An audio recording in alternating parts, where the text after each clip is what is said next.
আমাদের এলাকাটা টোটালটাই নদী এতে বিনিশ হয়ে গেছে। আজকে আমাদের এলাকার লোকজনের কত দুর্ভোগ, কত দুর্গতি, টোটাল যোগাযোগ বিচ্ছিন্ন। থানায় হিজলা মেহেন্দিগঞ্জ কাজিরার থানায় দাদা পঙ্কজ দেবনাথ বারবার এই 3বারের এমপি, সে উন্নয়নমূলক যে আমাদের যোগাযোগটা যে করিয়া দেয়। আর মহিলা শামী আহমেদ আজকে এই বন্যায় আমাদের টিউনু মহোদয়, নবনির্বাচিত চেয়ারম্যান দিবু ভাই, হেরা তাৎক্ষণিক বা বন্যা লইয়া শুকনা খাবার খিচুড়ি এদিকে অনেক বিশ্বে উন্নয়নের ছোঁয়া লাগছে। এই কথাটা বারবারই বলি, কিন্তু আমাদের হিজলা মেহেন্দিগঞ্জ বলা এই যে 3টা এলাকা মিলিয়া যে টোটাল যোগাযোগটা বিচ্ছিন্ন, এইটার চেয়ে আমরা মুক্তি চাই।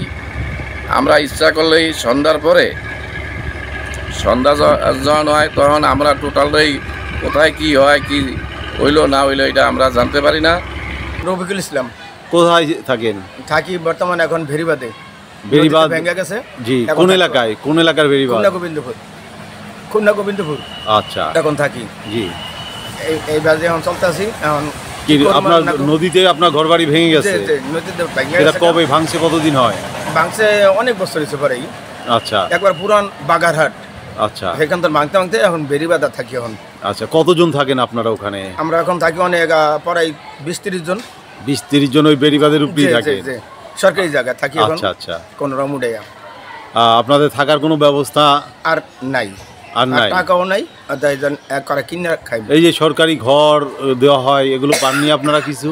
না, এখন নাম টাম দিয়েছিলাম অনেক আগে, আমাকে দেয় নাই, অথবা হ্যাঁ আমার জানেও নাই। আমি আছি বরিশাল হাতেম আলী কলেজ।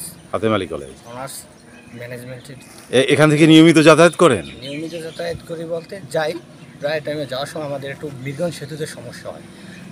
নদীর পথ তো, এই কারণে আমাদের যাইতে লাগে 3-4 ঘন্টা। আর যদি আমাদের নদীতে সেতু হয় তাহলে আমরা দ্রুত যাইতে পারি এবং যে বাসায় এসে খাবার খেতে পারি। আপনাদের হিজলায় আসলে মূল সমস্যা কি? আমাদের হিজলার এসে মূল সমস্যা হচ্ছে ভূমি রক্ষা।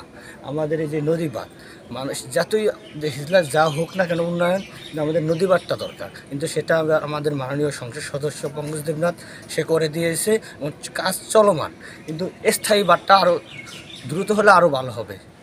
আমরা আছি হিজলা উপজেলা পরিষদ এলাকায়।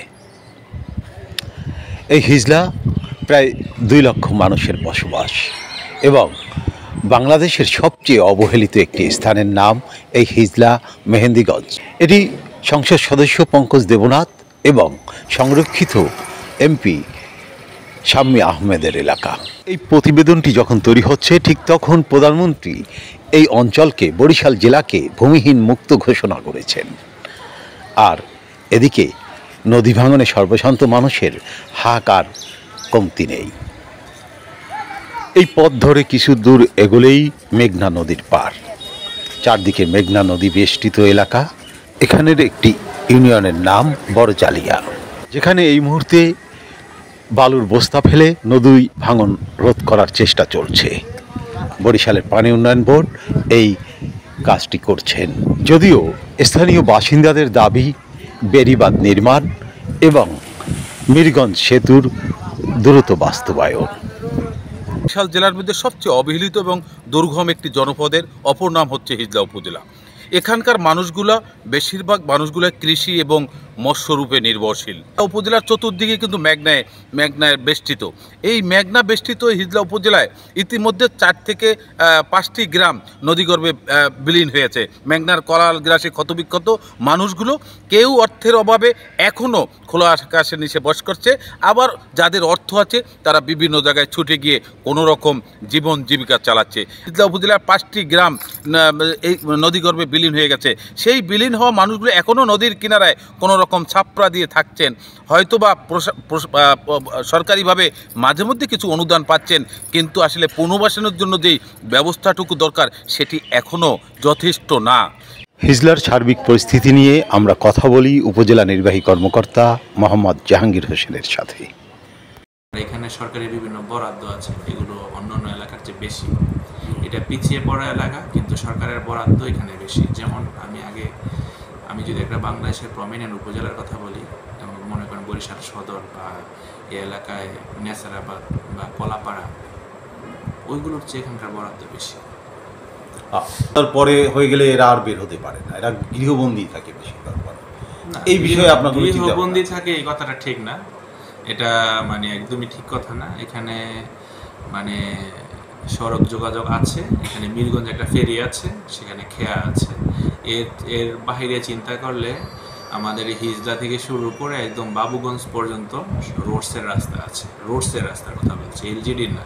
এই যে মেইন যে রোডটা, এটা রোডস অ্যান্ড হাইওয়ে রাস্তা, এটা মানে আঞ্চলিক হাইওয়ে এটা।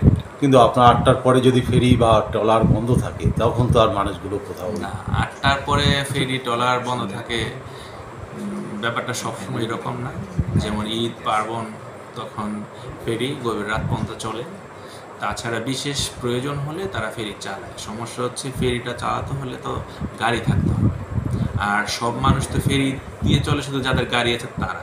কিন্তু যারা সাধারণ মানুষ তারা খেয়া দিয়ে চলে, খেয়া তো বন্ধ হয় না। এখানে একটা খেয়া ছাড়া আমাদের স্পিড বোর্ডের ব্যবস্থা আছে, স্পিড বোর্ড খেয়া এগুলো সারা রাতই চলে, এগুলো বন্ধ হয় না। আর এখানে যে ব্রিজ হওয়ার একটা ব্রিজ ছিল সেই বিষয়ে যদি কিছু বলেন। হ্যাঁ, ব্রিজের একনেক অনুমোদন হয়েছে, অর্থ ছাড়াও হয়েছে, টেন্ডার প্রক্রিয়ায় আছে।